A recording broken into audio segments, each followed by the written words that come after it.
নিজ দেশে তীব্র আক্রমণের শিকার মোদি। ভারতের সেনা সর্বাধিনায়ক অনিল চৌহান বিদেশে বসে ভারতের যুদ্ধ বিমান ধ্বংসের কথা মেনে নেয়ার পর থেকে ভারতের বিরোধী রাজনৈতিক দলগুলি প্রধানমন্ত্রী নরেন্দ্র মোদীকে তীব্র আক্রমণ করে চলেছেন। সেই সঙ্গে নতুন করে সংসদের বিশেষ অধিবেশন ডাকার দাবিতে সোচ্চার হয়েছে সব বিরোধী দল। দেশবাসীকে আগে না জানিয়ে বিদেশি সংবাদ মাধ্যমকে কেন একথা বলা হলো তা নিয়ে প্রশ্ন তুলেছেন তৃণমূল কংগ্রেসের সংসদ সদস্য সাগরিকা ঘোষ।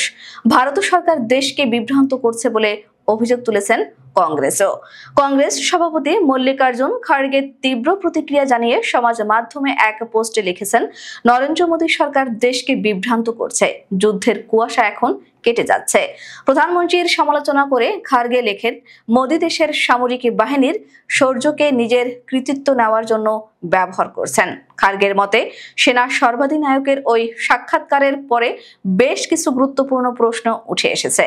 তিনি লিখেছেন, সংসদের বিশেষ অধিবেশন ডাকা হলে একমাত্র তখনই এই প্রশ্নগুলি করা যাবে। কংগ্রেস কার্গিল রিভিউ কমিটির আদলে একটি স্বাধীন বিশেষজ্ঞ কমিটি গঠন করে তার মাধ্যমে প্রতিরক্ষা প্রস্তুতির ব্যাপক পর্যালোচনা করা উচিত বলে দাবি জানিয়েছেন। রাজ্যসভায় তৃণমূল কংগ্রেসের ডেপুটি লিডার সাগরিকা ঘোষ সমাজ মাধ্যমে এক পোস্টে প্রশ্ন করে লিখেছেন, আন্তর্জাতিক মিডিয়া কেন এটা আগে প্রকাশ করবে? কেন এই তথ্যগুলি প্রথমে ভারতের জনগণকে, সংসদ এবং জনপ্রতিনিধিদের দেয়া হলো না? অন্য আরেকটি পোস্টে তিনি লিখেছেন, অপারেশন সিঁদুর নিয়ে অনেক নাগরিকের উদ্বেগ রয়েছে, জাতীয় স্বার্থে তা উত্থাপন করা উচিত। এভাবেই একটি শক্তিশালী গণতন্ত্র নিজের অভিজ্ঞতা থেকে শেখে। নাগরিক ও বিরোধী দলকে আস্থায় নেয়ার দাবি জানিয়ে তৃণমূল কংগ্রেস সাংসদ লিখেছেন, নরেন্দ্র মোদী সরকার আর বিরোধীদের দাবি অস্বীকার করতে পারছে না।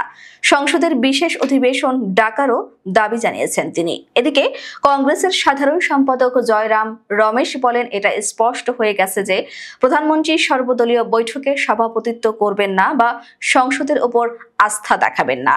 সিঙ্গাপুরে সেনা সর্বাধিনায়কের সাক্ষাৎকারের মাধ্যমে গোটা দেশ অপারেশন সিঁদুরের প্রথম পর্যায়ের কথা জানতে পেরেছেন। তার প্রশ্ন, বিরোধী নেতাদের উপর কি প্রধানমন্ত্রী আরো আগে আস্থা দেখাতে পারতেন না? পাকিস্তানের সঙ্গে সাম্প্রতিক সামরিক সংঘর্ষের প্রথম দিনেই ভারত যুদ্ধ বিমান হারিয়েছিল বলে স্বীকার করেছেন chief of defence staff general Anil Chauhan. শুধু তাই নয়, তিনি দাবি করেছেন, কৌশলগত ভুলের কারণেই সেই যুদ্ধ বিমানগুলি হারিয়েছিলাম আমরা। সিঙ্গাপুরের মাটিতে বিদেশি সংবাদ মাধ্যমকে দেয়া সাক্ষাৎকারে এহেন দাবি করেছেন সিডিএস। আর তার এই মন্তব্যের পরে ফের একবার সরব হয়েছেন বিরোধীরা। ভারত পাকিস্তান সংঘর্ষ বিরতির সময় থেকে আমেরিকার প্রেসিডেন্ট ডোনাল্ড ট্রাম্প বিভিন্ন সময়ে ওই সংঘর্ষ বিরতির কৃতিত্ব নেওয়ার চেষ্টা করেছেন। বারবার তিনি দাবি করেছেন তার প্রশাসন ভারত এবং পাকিস্তানের মধ্যে মধ্যস্থতার কাজ করেছেন। ট্রাম্পের এই ধরনের দাবিগুলির প্রেক্ষিতে প্রধানমন্ত্রী কেন স্পষ্ট ব্যাখ্যা দিচ্ছেন না তা নিয়েও প্রশ্ন তুলে কংগ্রেস সভাপতি বলেছেন, ট্রাম্পের ওই দাবির প্রেক্ষিতে স্পষ্টভাবে কোনো জবাব দেওয়ার বদলে প্রধানমন্ত্রী নির্বাচন নিয়ে ব্যস্ত।